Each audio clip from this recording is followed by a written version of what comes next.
card he's going to start his turn off. Looks like there's a spell that might be a Nightmare Pain, and it is being activated right there on the field. Not the most ideal way to start off your Yubel combos. Usually you want some kind of monster or a spirit just like this. But Lotus. There we go. Getting Nightmare Pain into it would be really nice. The reason why you don't always want to start with Nightmare Pain is usually it's the only card you have to search off a Spirit of Yubel. Most decks don't play Eternal Favorite, but who knows? Eddie might. We might see it come out. Eternal Favorite kind of goes in and out of Yubel deck lists. It's a very interesting card, but sometimes it just takes a little too long to get going, but we'll have to see what he ends up using. Right now we're seeing Yubel back on the field because of the Spirit of Yubel. The Infernal Graveswarmer is going to go ahead and destroy Yubel after it summons itself to the field. Just trying to get as much advantage as he can before he commits this Samsara D Lotus, maybe trying to insulate himself against some of the disruptions that Landon has access to. And there we see a nice Link 2 play. This is probably going to go into Unchained Soul of Yama. Yep, there it is. Unchained certainly giving a lot of bounce to the ounce for all these different Fiend decks, so it's a little bit of a Fiend hodgepodge, right? Little Fiendsmith, little Yubel, little Unchained, but it definitely gets it done. I'm going to go ahead and search through the deck here, and we are grabbing Sharvara. And I think here we're maybe going to try to go for a Phantom, so that way we can insulate ourselves on our 5th summon against cards like Nibiru, the Primal Being, or whatever else Landon could have. For the continuation of his combo here, now that he has access to his Unchained package. Landon considering his options here, but seems to let it go. Yep, and there we go, returning both Terror Incarnate, and I believe that's Spirit of Yubel? Think so. So it can. It looks like Spirit of Yubel is still in the graveyard, so it might have just been both the Yubel forms 1 and 2. Just get both of those engine requirements back into the deck so you can reuse them later with the other effects. Makes a lot of sense to me. And now we still have our normal summon for Eddie. We did all of this without requiring one. Certainly a powerful deck there. It seems strange, right, to the Untamed Duelist's eyes, but just having 0 attack gets it done when you've got Nightmare Pain ready to lure your opponents into attacking and taking the damage instead. So there we see the Graveyard Effect of Squirmer bringing back Spirit of Yubel from the graveyard. We're now going to Link Climb some more. This could be for regular Soul of Rage, or no, it's going to be for, of course, Moon of the Closed Heaven, so that way he can get into the Fiendsmith part of his Fiendsmith Yubel deck. That's right, we have 3 kind of different engines going on here, a mini little Unchained splash, but the main stuff is going to be Yubel and Fiendsmith. Definitely helps to have that Spirit of Yubel in the field because, again, all of these plays are insulated from something, well, that could just go wrong because instead you'd be destroying a Yubel card, and the opponent doesn't want that to happen. You know, with the Snake Eye deck, you also see this too. Usually Appaloosa appears on the board, and then they start popping off in a very imaginative way. But here, Spirit of Yubel can be added very quickly to the field and very easily. So now we're going to the Fiendsmith side. And now we're going to do our normal summon for Samsara D Lotus to just sort of restart that churn of our Yubel engine. Probably going to get another Spirit. Maybe we can just add this one to hand, I would assume, or we're going to try to directly summon it. Okay, great. This is going to be summoned here, and now we have access to Requiem. Requiem can bring back the Engraver. Oh no, we already went into the Requiem. Oh my gosh, I totally forgot already. Yeah, but it looks like we are going to return 2 materials here for another copy of Phantom of Yubel. Again, while its effect can only be used once per turn, its summoning condition is unlimited. So as long as you got the materials, here comes another one. Players have been opting for 2 or 3 copies of this card at minimum in almost all their decks because of how powerful it is at insulating you from your opponent's disruption. Again, it's like a really early Appaloosa you can play for most of their decks, but you can do it as early as, oh, I have 2 Yubel cards? Cool. Definitely helps, and being able to recycle those valuable one-ups like Yubel and Yubel Terror Incarnate really, really helps. And for those who are, anime fans, you might see a Nightmare, but I don't think there's any Ultimate Nightmare here. I think we're just going to go ahead and set the graveyard back down, proceed with play. We're using the effective sequence here, I believe, to fusion summon from the graveyard, returning Requiem and Moon of the Closed Heaven to bring out Fiendsmith Lacrima, and then Lacrima will target the Engraver to summon it back, and now we have access to potentially a rank 6, potentially even more Link Climbs. Again, the most powerful thing about the Fiendsmith engine, and we've seen it all weekend, is that there's just really no limit to what you can do with it. The way it starts is not always the way it finishes. You can go into whatever you need to, and here we're going to see a Highwing King Caesar. I believe that's the first time I've seen this all weekend. Yeah, it's not always a popular choice there, but when you're locked into Fiends, it definitely helps, and it's still really good because getting rid of those special summons, man, that is a strong effect for sure. Especially in this format, and I believe that was Yama's effect to bring back Spirit of Yubel from the graveyard after using the effect of Shavara. And now Yubel's back on the field again. Being able to recycle those with Phantom of Yubels over and over and over again just makes it so powerful. You get extra Link material, extra Fusion material. The fun never ends. And there we see the hallmark of the Unchained package, Unchained Soul of Rage, kind of being a IP for your opponent's cards, which will then let you go into really powerful SP plays. And then we're activating the effect of Shavara after it's empty the graveyard to set, I believe that's Chamber from the deck face down, which will be really powerful. Well, with no points of interaction that Landon's revealed so far, everything is going Eddie's way. It doesn't necessarily guarantee the duel, but this is a very strong field to have to play into. And are we doing it? We're doing it. Break 10, Ixie's summon. Here comes Varudras, the final bringer of the end of time. All right, let's do an assessment here of this end board. We have a replacement effect in the form of Fiendsmith Yubel. We have, I believe, 2 special summon negates, essentially, in Queen Cube Caesar. We have an interruption for a Link summon in Rage, and we have, essentially, an Omni negate in the form of Varudras. And maybe a destruction if you decide to spend both materials on the Varudras. So pretty crazy, and you still have Nightmare Pain protecting it, making all those attacks go towards the Yubels, and hey, you take the damage.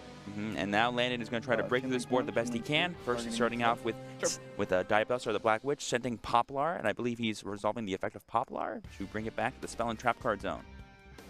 And he doesn't do anything with the Spirit of Yubel yet, trying to save that. And again, the Wave King High Caesar really lets you get stuff done. You can sit back, sort of choose what you're going to do, and we'll see what happens if the next card gets activated, if he actually decides to jump in the duel. Also, I just saw a peek from Eddie's hand. I saw Ghost Ogre and Snow Rabbit, which has been a very popular hand trap amongst players in this tournament. It really helps in so many different situations, whether you're fighting against Tenpai or maybe you're trying to stop a continuous spell card of some kind, but really good stuff. But we'll see if that actually pays off in this duel.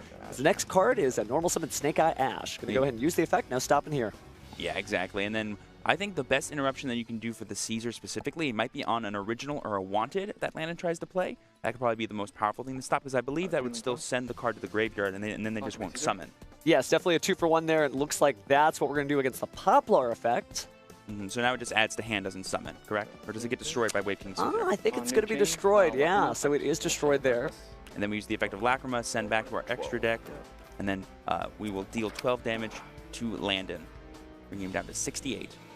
1,200 off the top, certainly familiar for Sword Soul fans, but definitely can make an impact in these duels, because we've seen that this game format, as things get grinded out, right, as these duelists sort of break each other's boards, it does just get down to just like core Yu-Gi-Oh mechanics, right? I summon a monster, I attack. Your turn.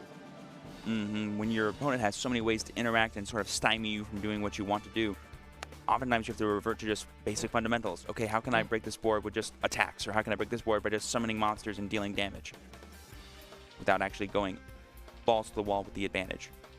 This is certainly good practice for Landon as a World Championship representative for North America in just 2 weeks, getting to fight at the top tables here again on the featured match stage. Looks like we're going to go ahead and Link summon. Sent those 2 monsters to the grave, just picking out what's next, thinking about options, but it's going to be Nightmare Phoenix co-linked with the draw effect against that Unchained Soul of Rage. Interesting. Normally, when like your Snake Eye Ash and your Diabellus sort of get stopped, the best play to go for is this Fiendsmith package to get you in. But I think he realizes that because of the Varudras in play, he needs to go for kind of worse effects, but still effects that can get him advantage, like this co-link Nightmare Phoenix to get rid of spell traps and draw a card. Because right now the biggest pain is the Nightmare Pain for Landon to deal with. Well, interesting to see the discarded DD Crow. Didn't catch to see if Landon just drew that for a 6-card per turn or already had it, but might have been holding off on monster interactions because he was worried about Triple Tactics talent. Does look like we are going to hit the Ghost Ogre and Snow Rabbit. And while those co-link monsters can't be destroyed by battle, Nightmare Cerberus would have to be on the field to just prevent that Ghost Ogre. I think Landon would have immediately gone to battle phase and attacked with the Nightmare Phoenix into the Unchained Soul of Rage if Eddie did not do that.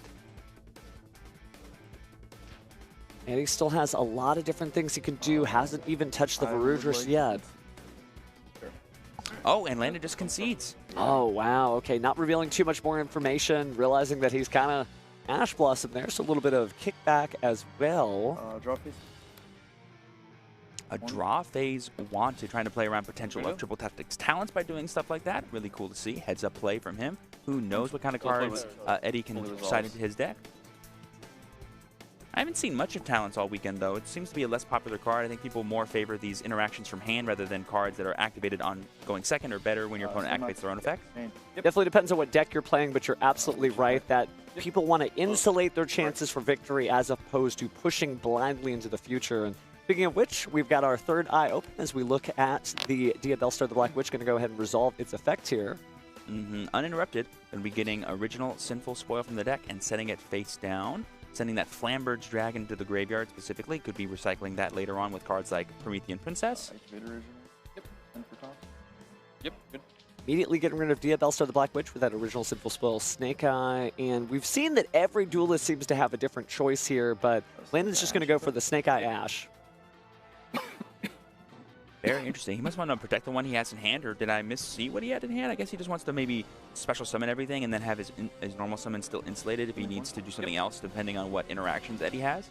Definitely gives you a plan B, but Poplar's effect activates and the special summon to the field. I think we're probably going to go for the Divine Temple of the Snake Eye here. And then I believe Snake Eye's Temple will get Snake Eye's Diabellstar, which would be a really good way for you just to continuously maintain your resource loop of putting things back into the graveyard, back into the Spell Tropical Zone, bringing up a 28k beater over and over and over again. I remember when this card first came out, there was a big Hope Harbinger combo that people would use a lot to get just a really powerful level rank 8 monster in play that could sort of Nightmare Pain your opponent while also negating spell cards. Pretty cool. Hope Harbinger Dragon Titanic Galaxy is a great card, but it hasn't seen quite as much play. It might be that people aren't as afraid of Tenpai, right, because of all the different spells here. But it would be good against Nightmare Pain. We'll just have to see if Landon pulls that off. Sure. And here we see the effect of Snake Eye Ash to summon from the deck. I think we're going to be having Snake Eye's Oak here with this, and maybe using Oak to bring back Flamberge Dragon. It's the best way to get into the fun of what that card can do. And Eddie just watching him. You know, just letting him do all this stuff. I don't know if I saw any interactions in Eddie's hands, so he might just be playing the, I guess I'm going to try to break his board on my turn game.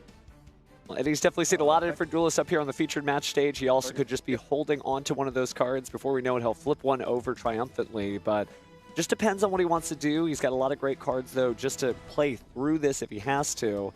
But on Landon's side, we've just established a few level 1s. I think it's about time to get some Link summons going. And then we use the Wanted to return the original Sinful Spoils to get an extra card in hand, just to get as many resources as possible before we commit to our big Haymaker plays, is I think what Landon's going for. He's like, all right, let's get a vibe for what Eddie can do, and let's just go through the motions here. We're going to use, I believe, these 2 monsters. This could be a good time to go into Moon of the Closed Heaven, and there it is. Because now we can unlock the Fiendsmith portion of our deck. That's essentially what Moon of the Closed Heaven does in all extra decks. It just goes, oh, do I have 2 monsters? Great, now I have Fiendsmith cards. Definitely helps to get the combo going. There's a lot of great Light Fiends out there, but Moon of the Closed Heaven, certainly easy access for all players. They're a great common out of the Infinite Forbidden. But looks like that's going to immediately turn into the Fiendsmith Requiem, and you know where we're going from here. It's Engraver time. Engraver will potentially grab Tract. We'll get Lurry. We'll do all the fun stuff. Is that a quarter-century rare Engraver? I think it is. Really showing up here and representing his region proudly. Yep, this is, and again, this is, I've been saying this all weekend long, but what do you do after you summon an Engraver? You're just like, I can do, I think, anything I want. It's such a creative deck, you know. I think one of the first decks where you could just kind of go everywhere is Gladiator Beast, right? There's no like set way to play that deck, and Fiendsmith is the modern version of just, you know, choose your own adventure. You can go this way, you can go that way, and that's why it pairs with so many different decks, because you literally can alternate between the combo. You could be like a little Fiendsmith, a little Snake Eye, a little Yubel, a little Fiendsmith. So back and forth, it's been a really fun format to watch. Yep, so there we go, going into the Fiendsmith sequence. Potentially going to be unlocking some fusion summons from here. I think did we draw another copy of Diabellstar? I think so. Looks like we're going to use Oak and Flamberge to get us another Snake Eyes monster from the deck, it looks like. Just thinning that deck out more and more of all of its engine pieces. Bringing out a copy of Snake Eye Ash. I believe both effects of Ash have already been used this turn, so this is just another body for him to access, while putting Flamberge back in the graveyard, triggering its graveyard effect to summon out the 2 monsters. Really hits a play from Landon, waiting until he had his graveyard full of Snake Eyes monsters before he actually sent that Flamberge back, because he unfortunately drew it for turn.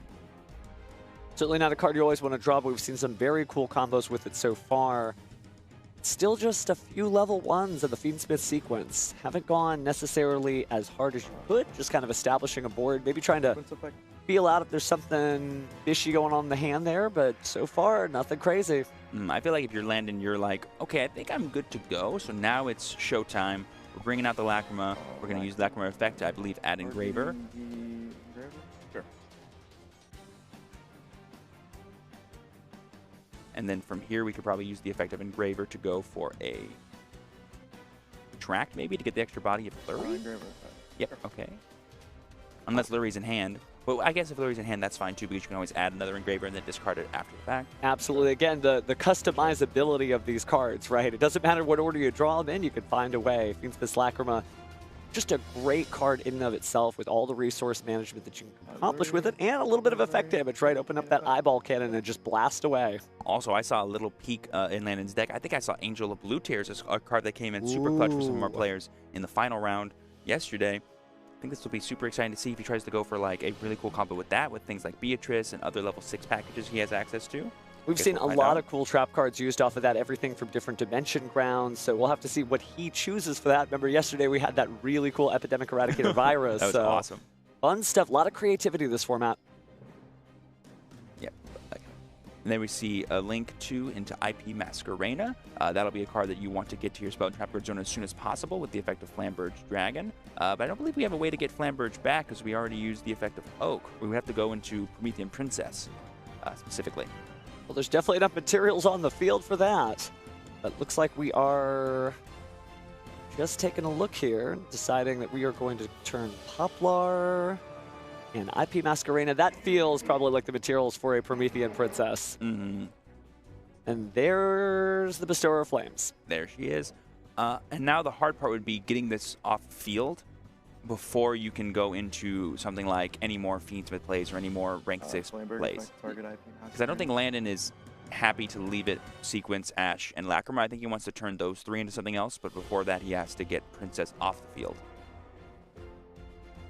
All right, so we're going to do exactly that as Ashe and the Promethean Princess Bestower of Flames get sent to the graveyard. Let's find out what he chooses to do. Is it a 2-material Appaloosa, maybe an SP Little Light?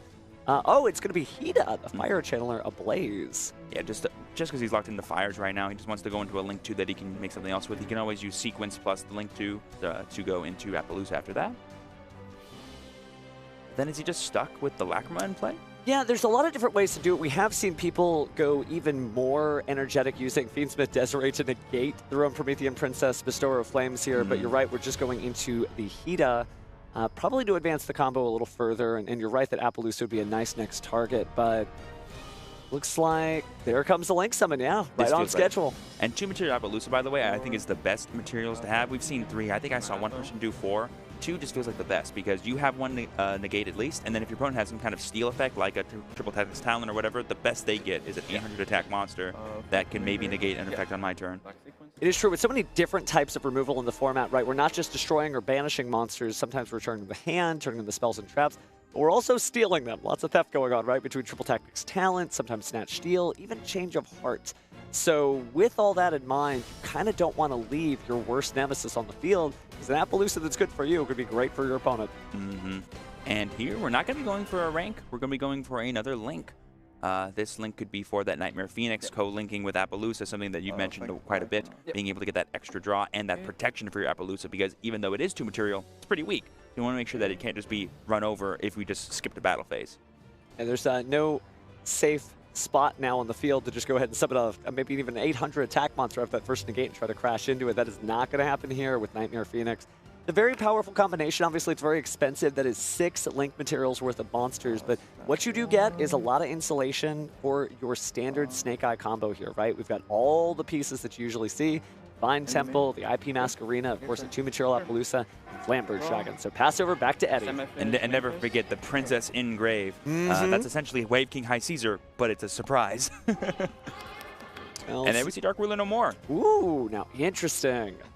I'm going to go ahead and turn off all of those. Yeah, really powerful going second tool there for Eddie. It's actually neat to see that combination of things like going first interruptions as well as going second responses. And there we see Nightmare Throne, one of the best 1 cards in all of Yu-Gi-Oh! And there we see the Ash Blossom of Joyce being Windmill Slam. We cannot let Nightmare Throne resolve for the search.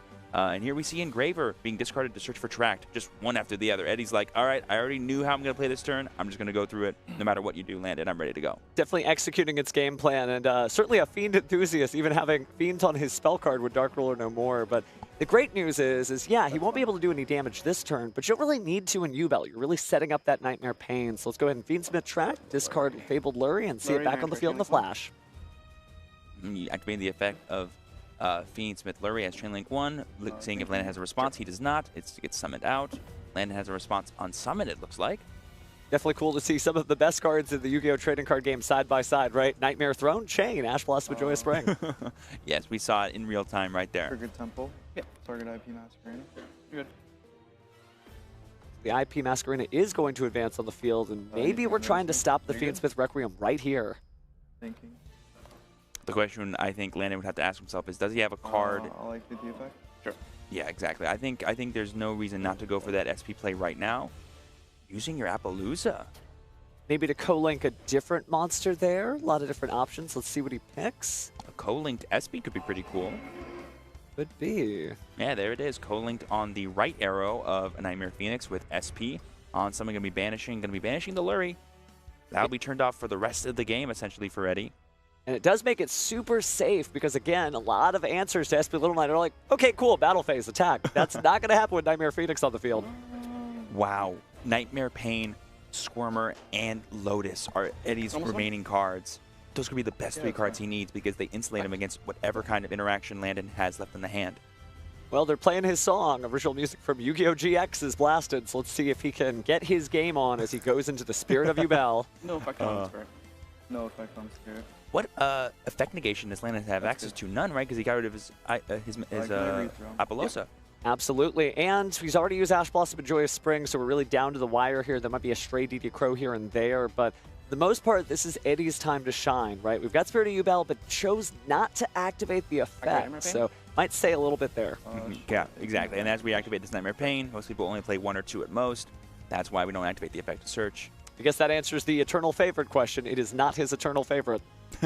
Also, I think it also plays around Ghost Ogre and Snow Rabbit specifically. So on the activation of Nightmare Pain, Landon is thinking on what to do before any effects get triggered because continuous spells need to be activated first before their effects can actually resolve. No Ghost Ogre here. We're going to go and destroy the Spirit of Yubel and add the Infernal Grave Squirmer in the hand. And we're getting two effects here. So the effect of Yubel to summon Yubel, and then the effect of Nightmare Throne to summon a monster with 1 level higher from the deck. Potentially going to be Terror Incarnate. So probably going to recycle that Terror Incarnate at some point because you could also use that Yubel to bring Terror Incarnate back and then have 2 sets of materials for Phantom of Yubel. Right, you can like link these away. Oh, you can summon the Squirmer. And you already triggered this, correct? A couple of different ways to do it. We'll have to see how Eddie ends up playing this out. Yeah, I think it would be shuffle back Incarnate plus a Fiend from Grave to summon Phantom of Yubel. Then you summon Squirmer, destroy the Yubel you already have in play, bring back Terror. I think the way to do it, but you might want to get Squirmer and Grave sooner rather than later. So I'm not sure what Eddie's going to choose to opt for. Well, speaking of the graveyard here, we are seeing that Promethean Princess Bestower of Flames target the Flamberge Dragon, and I believe it was the standard Yubel. Yep, and here we're going to chain the Squirmer. Landon realizing that Eddie probably has some really powerful plays if he leaves his board as is, so he's going to try to interrupt it now with the effect of Princess. But luckily that Squirmer will be able to save the Yubel from being destroyed, and he'll destroy it on his own terms, essentially. Going out my way. I will chain SP, targeting itself, and... Oh, but we're using SP Little Knight to target itself to banish. A monster's effect was activated. That's here Incarnate. Sure. So I think when all is said and done, Eddie will be left with a single copy of Squirmer. This, and then from we'll choose at the top. So. Now we're getting to the Promethean Princess. We are not destroying anything with the Infernal Grave Squirmer there, but Yubel will be destroyed nonetheless, and unfortunately that Yubel Terror Incarnate commonly a one-of, so not going to see anything there. Yep, the effect to destroy when Grave Squirmer is summoned is optional. Almost always you want to do it because it lets you get powerful cards in the graveyard and activate powerful effects. But in this case, he would be, destroying a monster that can't be destroyed because it's marked to go to the graveyard already. One hand, yeah. Or because the effect is, this Princess negates the summon of the Yubel, correct? I know, Princess would be destroying both monsters on either side of the field, so just kind of shows up and says, hey, let's get this party heating up. Promethean Princess, Bestower of Flames, what a wonderful year this card has had, right? Starting in February, it's just been incredible the impact she's had on the game. But right now, the game is still going, so Flamberge's Dragon's targets are going to be the Snake Eye Oak and the Snake Eye Poplar. Princess came out in Age of Overlord, correct? No, I don't think it came out until the second set of the year. Okay. So it was going to be in February. Yep. Good old Phantom Nightmare. Thank you. Yeah, that was the one. When the rest of the Fiendsmith cards really got to, the Snake Eye cards really got to pop off. They definitely did, and we're seeing the results of that. But hey, there's an Age of Overlord card that nobody forgets. It's the original Simple Spoil Snake Eye. Gosh, now where can Eddie go from here? Landon did a really good job of picking apart everything Eddie was trying to go for here. At the end of his turn, he will get his Terror Incarnate back, which I believe will destroy all the other cards in play.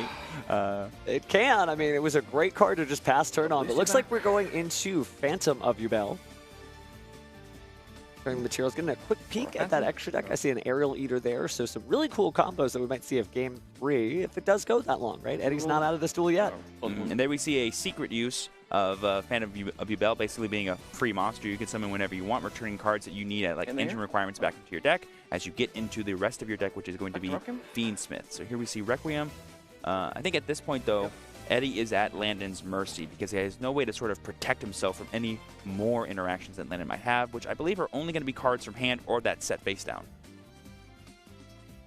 Our set face down being the original Sinful Spoils, that's something to worry about for later, but not necessarily for now. But at the same time, it does mean that you're staring down the barrel of a very loaded duel disc, right? You sit there like, you know, if you don't do something, they are going to come back very, very strong. So Eddie is working his way through there using the Fiendsmith's effect there to go ahead and get rid of that set card. And then let's see another Fiendsmith Engraver hit the field. There's a response, just checking. Always good checking with the opponent. Well, especially when you saw that DD Crow. I mean, not a guarantee. Yeah, the secret effect of Fiendsmith Requiem being able to just destroy some of your opponent's cards, really powerful for going second and helping you break apart these boards as you build higher and higher. Here we see another link into, I think, maybe a sequence, maybe activate the Unchained cards by going for Yama. Nope, we're just going to see sequence coming down. I think at this point, Eddie wants to save all of his Unchained cards for last because that does lock you into Fiends if you go for the Shavara ability. Taking a quick look at the graveyard here. Maybe no DD Crow, but we're going to go ahead and begin the fusion. So Fiendsmith Desiree is going to take the field. That's 3 monsters. Only going to be equipping the Requiem, I believe, here. Oh, I suppose you can do that after you send the sequence later. Smart. Oh, fusing them off and maybe bringing them back. Whoa. Told you, creativity is the name of this format. I love it. Way to go, Eddie. I've never seen that before. Target Desiree, Chain Link 2, shuffle back this, targeting... That's right, because Desiree has an effect when it's into the graveyard, too.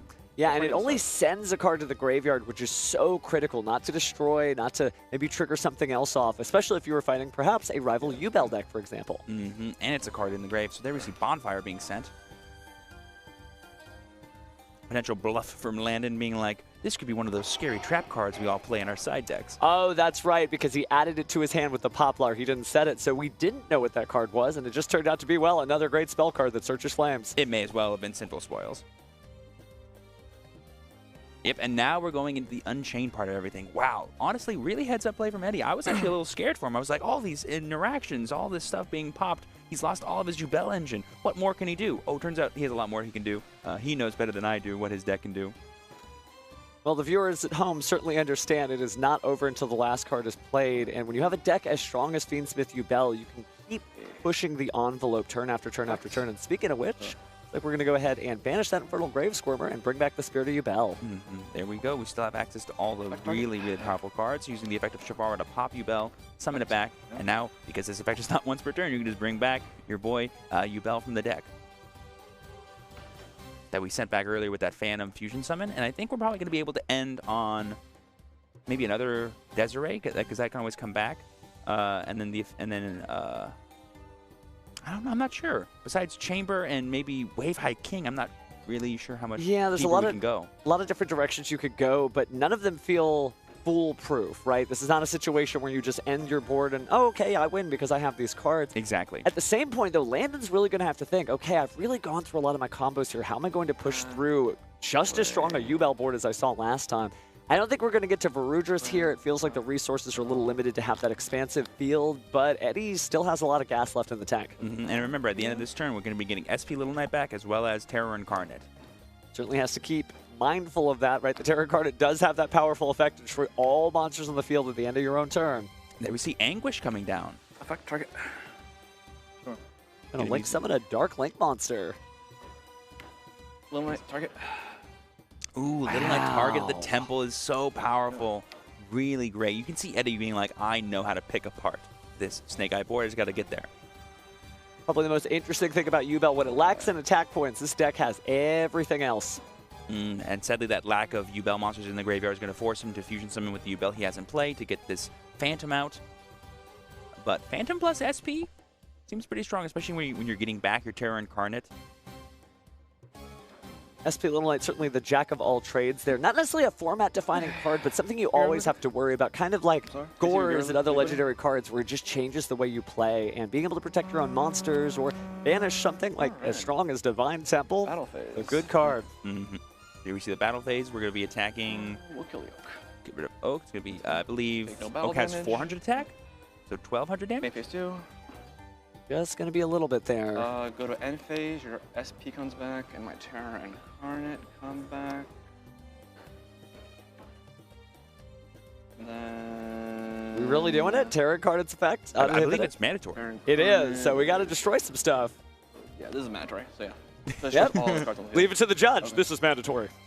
So all the monsters get I destroyed. believe. Yeah. The Yubel Terror Incarnate stands alone, Terror a little Incarnate. dark hole-esque effect. New chain. Honestly, the choice to get rid of specifically Terror was really heads up on landing, because he's like, you know what? Snake Eyes has great follow-up in the graveyard. I don't really care if my stuff gets destroyed. He's like, if you have the ability to break through all I'm doing, at the end of your turn, you're going to lose all your stuff anyway. Yeah. Absolutely. Taking a look at the graveyard to see what's left. It only appears to be one card in Eddie's hand, and we know that there is just so much that Landon will have access to. It's cool that he has that Flamberge Dragon there on the field because, again, he uses the original Simple Spoil Snake Eye to send to the field if he has a target left. A pretty good one, too. Yeah, then he gets two in the graveyard. So just so much resources here. It's been a great back and forth between these two players. I think Eddie's trying to do the mental calculus in his head if we should keep playing. Yep. Yeah, I mean, 6 cards in Landon's hand, full of Snake Eyes Graveyard. It's the best card in the deck, Nightmare Throne. Ooh. And Very, very solid. No Ash Blossom this time. Now we can really see the fun stuff begin. So we are definitely seeing a difference here. Landon maybe has some answers, but just choosing not to use them yet. But Spirit of Yubel is going to go ahead and hit the graveyard there. Now we're going to go ahead and summon Yubel Classic Edition. So cool to see all of Yubel's different forms hanging out and all the different card art, right? Nightmare Throw, just chilling, just having fun. That's it. Actually, funny enough, she's sitting in a blue chair. Eddie's sitting in a blue chair. Wow, couldn't be more planned. What's the name of the ultimate version of Yubel? It's like Phantom. It's Yubel the Ultimate Nightmare. Thank you. Gorgeous secret rare, but not commonly played. Remember that Yubel Terror Incarnate does have the ability to miss the timing on its effect because it is when. So it is difficult to get that extra damage. And Yubel players have kind of discovered that Nightmare Pain kind of does enough effect damage as it is. And here we see a card that's also really powerful in the Yubel cards. It's sort of Sacred Beast support and opening in the Spirit Gates as well as Dark Summoning Beast. I think we may see a Chaos Summoning Beast here. That's always a different question. Oh, yes, because it is a couple of different things going for it. It's a different name for the Nightmare Phoenix. It's a level 1 monster in case you run Relinquished Anima. But speaking of level 1s, here comes our Samsara D Lotus. Wow, this hand for Eddie is as Yubel as it gets. We love seeing all these cards. Yep. And again, Landon's just going, yeah, that's fine. No imperm here. We're just going to go straight into the Tribute and search for a card. It's going to be for Spirit, special summon to the field, effective Spirit to search for Nightmare Pain. And now the effect of Nightmare Pain is most likely going to be immediately activated because we've already returned our Yubel back to the deck using the effect of Phantom, of course, for summon. Nightmare Pain effect. Landon very stoic considering the options in hand. But again, that Phantom Yubel is just sitting there, so Landon goes, whatever I have, I need to maybe have 2. Interesting. Here comes the Ghost Ogre and Snow Rabbit.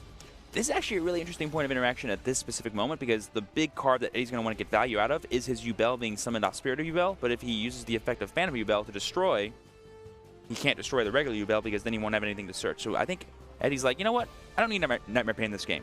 We're good. Sort of destroy if you do, destroy if you don't, but there's a level 10 monster on the field, so opening the Spirit Gates allows you to bring back a continuous spell. Very heads up from Eddie there. Yeah, this opening the Spirit Gates card could not have been made better for Yubel, even though it was made for Sacred Beasts. Hey, I mean, you know, she influenced some Sacred Beasts. There's some anime vibes. Armatile, she summoned that. Yeah.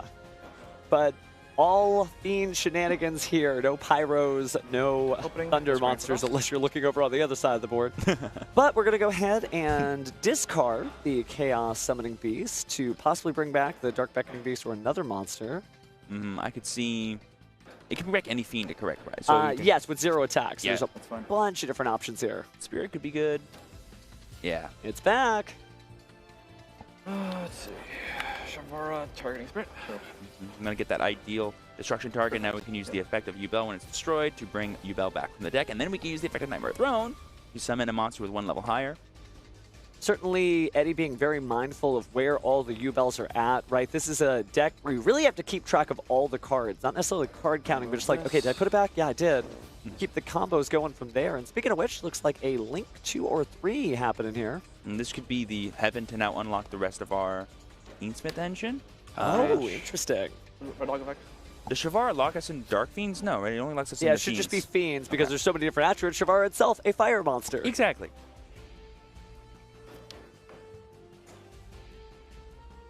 Honestly, that's my favorite part of the Phantom of Yubel, is that it returns all these engine requirements that normally decks can only use once, maybe twice, as many times as you need to in a single turn, depending on how many Phantom Yubels you have.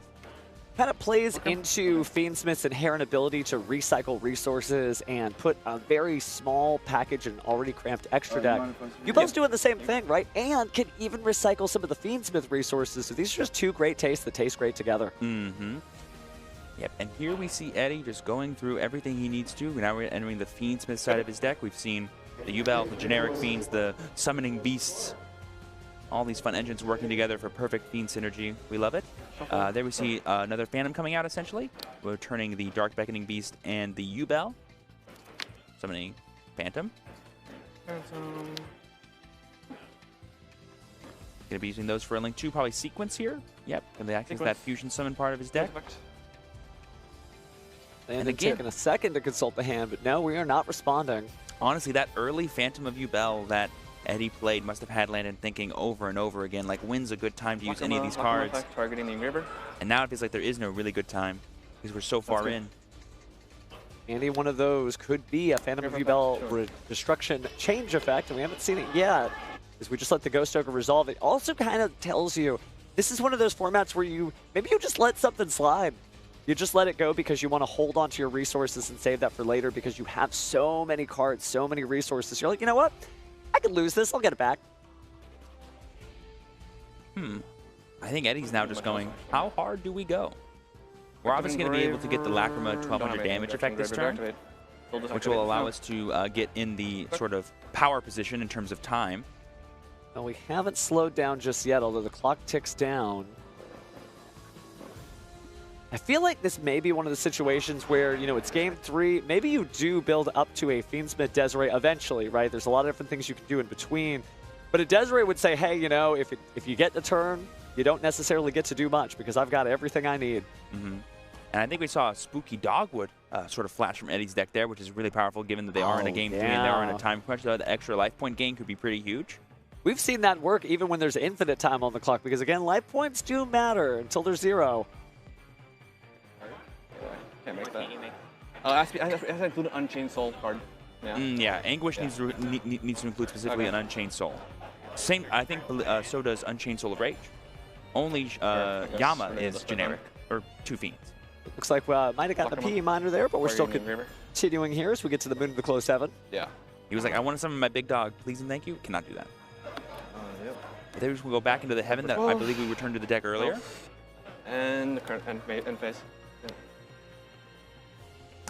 Time was called in the middle of Eddie's main phase, and we were able to activate the effect of Lacrima to deal 1200 damage, and that's the game. Seems to be.